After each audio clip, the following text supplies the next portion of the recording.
Bonjour, j'espère que vous allez bien. Donc aujourd'hui on se retrouve pour une nouvelle vidéo et cette vidéo va être un tag. Il y a quelques semaines j'avais fait un tag Pocket Jeunesse et je dois dire que j'adore les tags qu'ils font.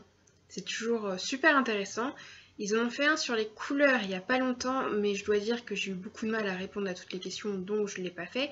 Et je passe directement à leur dernier tag qu'ils ont mis en ligne, c'est-à-dire sur les personnages secondaires. Ça a été plus difficile pour moi d'y répondre que celui sur les coups de cœur que j'avais déjà répondu, mais j'ai quand même réussi à répondre à toutes les questions, peut-être en contournant 2-3 petites choses, mais j'ai réussi, je suis fière de moi et je vais vous partager les résultats avec vous aujourd'hui.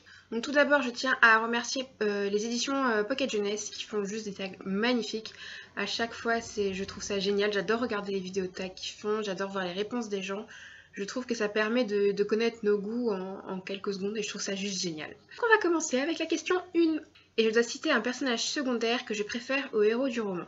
Mon choix s'est porté sur Christina dans Divergente. Je dois vous avouer que j'ai lu les 3 tomes de Divergente plus le point de vue de 4. J'ai pas vraiment accroché pour être honnête, je suis pas rentrée dans l'histoire, pourtant je suis fan de dystopie, mais celle-là je suis pas rentrée dedans. Je n'aime pas Triss. Je n'ai pas aimé détester Triss non plus, donc c'est pour ça que j'ai eu du mal avec le livre, parce que j'ai zéro affinité avec le personnage principal. Mais il y a 2 personnages que j'adore au plus haut point, dans les livres en tout cas, parce que dans les films forcément, Tobias. Mais dans les livres, je suis fan de Christina et de Uria.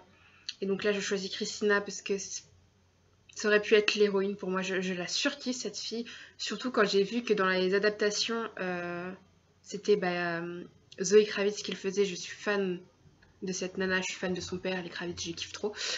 Donc ouais, j'ai choisi Christina, j'aime trop cette femme, j'aime beaucoup ce qu'elle apporte dans les livres, et ouais, je la préfère nettement au personnage principal de Divergente. J'ai peut-être oublié de le préciser, mais Divergente a été écrit par Véronica Ross.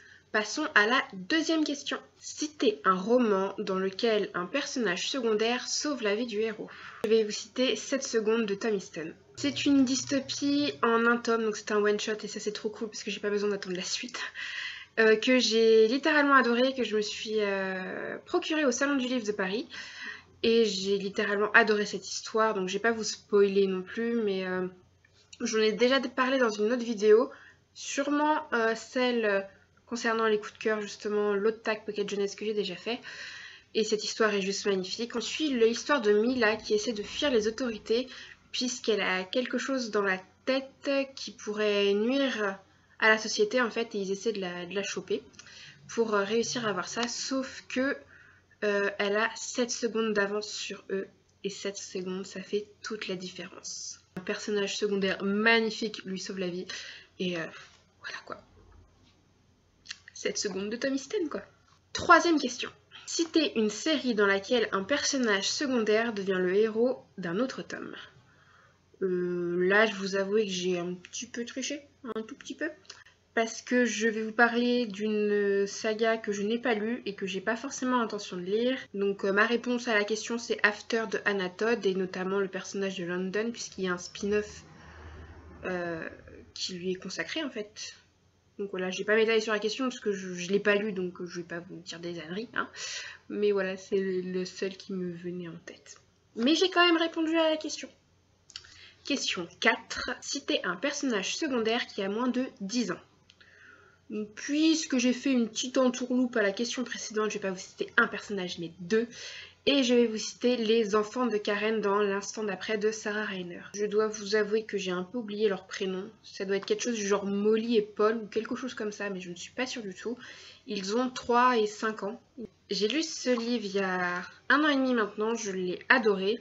Ça parle de deuil, d'espoir, et c'est juste magnifique. Et en fait, Karen vient de perdre son mari et elle doit annoncer à justement ses 2 enfants qui ont 3 et 5 ans que leur papa il ne reviendra jamais.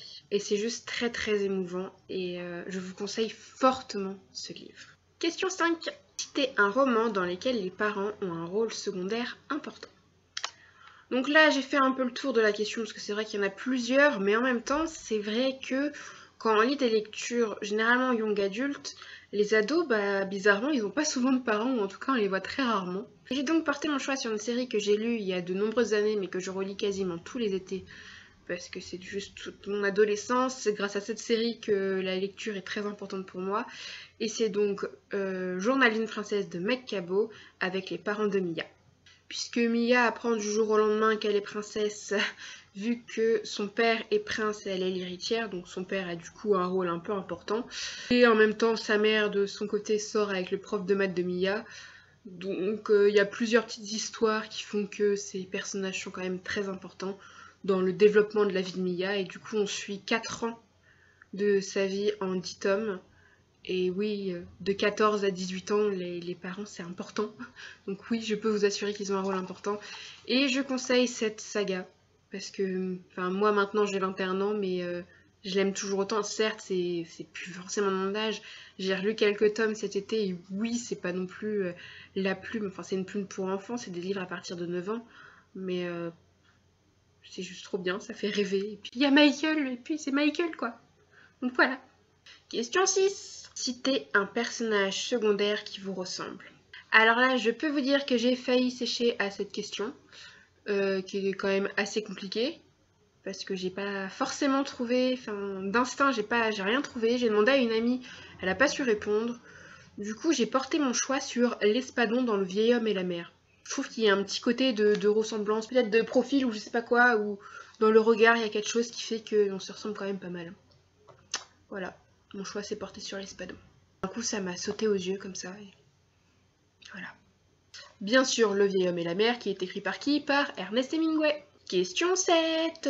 Citez un personnage secondaire qui n'est pas humain alors que le héros l'est. Au risque de recevoir vos foudres, je vais citer Alice dans Twilight, vu que c'est un vampire. Et enfin, je peux parler que du tome 1, vu que j'ai vu que le tome 1, parce que j'ai pas aimé et que j'ai pas voulu continuer. Non, sincèrement, j'ai choisi Alice, parce que, en gros, dans ce roman, enfin, dans cette saga, il y a quand même plein de personnages qui sont pas forcément humains. Mais j'ai choisi Alice parce que, malgré que j'ai pas forcément aimé le livre, alors que j'ai aimé les films à l'époque, hein, maintenant j'aime moins, Alice est un personnage auquel je m'attache beaucoup, j'ai beaucoup aimé. Et ouais, du coup, Alice, j'aurais pu citer Jacob, j'aurais pu citer Jasper, j'aurais pu citer Emmett. Je me rappelle plus les noms de tout le monde. Mais j'ai choisi Alice parce que j'adore Alice. Voilà. Question 8. Citez un livre dans lequel l'histoire tourne autour d'un personnage secondaire. Alors là, c'est pas que j'ai triché, mais c'était quand même compliqué comme question, parce que généralement, ça tourne autour du héros, l'histoire. Donc j'ai choisi une de mes dernières lectures qui est Les mots entre mes mains de Guinevere Galsford. Donc en fait, on suit l'histoire d'Helena qui est une jeune servante qui va croiser la vie de René Descartes. Et en fait, même si on est de son point de vue à elle, même si l'histoire tourne autour d'elle, toutes ses pensées vont vers Monsieur Descartes. Donc on peut dire que l'histoire tourne autour de ce monsieur qui est quand même un personnage secondaire vu qu'il est quand même absent quelques parties du roman. C'est un livre qui est génial, édité chez Prélude, et je vous le conseille fortement au niveau romance historique, il est parfait. Question 9. Citez un personnage secondaire que vous auriez aimé qu'il ait un rôle plus important dans l'histoire. Donc j'ai choisi de parler de Vasile dans Maman a tort, qui est le psychologue du petit Malone, parce qu'il n'est pas là tout au long de l'histoire et que j'aurais aimé le voir un peu plus longtemps, voire jusqu'à la fin, parce que j'ai beaucoup aimé ce personnage, je me suis beaucoup attachée à lui. J'aimais beaucoup la psychologie et le fait qu'il se batte pour ce petit garçon, et j'ai vraiment beaucoup aimé. Et c'est vrai que j'aurais aimé que sa place soit un petit peu plus importante. Livre écrit par Michel Bussy. Question 10. Un livre où il y a peu de personnages. Donc j'ai longtemps hésité, même si souvent on parle pas énormément de beaucoup de personnages dans les livres, il y a quand même une communauté autour qui fait qu'il y a quand même beaucoup de personnages. Donc au final je me suis arrêtée sur Toi contre moi de Jenny Dunham. C'est un livre où le cocon familial est très recentré et au final, même si les gens se baladent dans la rue et tout, au final il n'y a vraiment pas beaucoup de personnages. C'est un énorme coup de cœur ce livre pour moi. Tout le monde connaît Jenny Dunham pour Je veux vivre, mais Toi contre moi est pour moi meilleur. J'adore ce livre et je ne peux que vous le conseiller. Question 11. Je suis désolée, j'ai pas 3 mains. C'était un roman avec beaucoup de personnages. Et là, je vais vous citer un de mes grands coups de cœur, en plus Pocket Jeunesse, forcément Hunger Games de Susan Collins. Enfin, il y a quand même beaucoup de personnages entre les gens dans le district 12, les gens dans l'arène, tous les spectateurs qui se trouvent notamment dans le Capitole. Moi, je peux te dire que ça en fait du monde quand même. Donc voilà, Hunger Games. Et enfin, dernière question, la question 12. Citez un personnage secondaire que vous aimeriez avoir comme ami. Et mon choix s'est porté sur Marley dans la sélection. Certes, elle a fait quelques mauvais choix, je le conçois. Mais je trouve qu'avec America, c'est quand même une très belle personne. C'est une très bonne amie, je trouve. Et c'est vrai que l'avoir dans mon entourage ne serait pas de refus. Donc voilà pour ce tag, j'espère qu'il vous aura plu. Je vais mettre toutes les questions en barre d'infos. Et n'hésitez pas à y répondre en commentaire ou même à faire une vidéo dessus. Hein, j'adorerais voir vos réponses à ce questionnaire. Donc si vous y avez déjà répondu, n'hésitez pas à me mettre le lien de votre vidéo en commentaire. Voilà, j'espère vous en avoir fait découvrir un petit peu plus sur mes lectures. Et je vous dis à bientôt pour une prochaine vidéo. Bisous!